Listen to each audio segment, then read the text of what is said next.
Chapter 1. The Letter That Waited. They say blood calls to blood. I think ink does too. The letter arrived on a Thursday, grey-skied and cold, with the kind of wind that wraps around chimneys like it's looking for a way in. I didn't notice it at first. It had fallen through the mail slot and landed beneath the bench in the entryway, nestled between a muddy boot and a stray pine needle from last Yule's garland. The envelope was thick, a little too soft. Handmade, maybe. No return address. Just my full name, Eleanor Rivers, written in looping, deliberate cursive that I hadn't seen in nearly a decade. Only one person ever used my full name like that. My grandfather, who died 9 years ago. My hands began to sweat before I even opened it. I turned it over. No wax seal, just a single line etched in tiny script along the flap. For the girl whose name threads through the river. Inside, a single sheet of yellowed paper that smelled faintly of camphor and dried roses.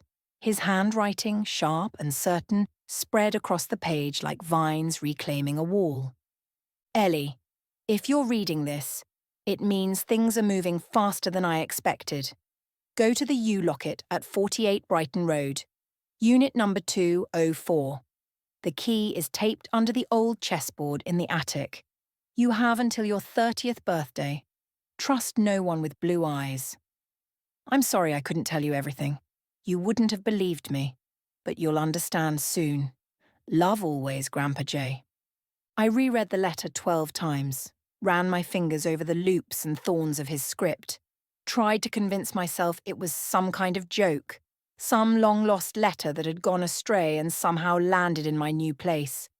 But the postmark was fresh, dated 2 days ago, and the facility name listed, Ashridge Sortation, wasn't one I recognised.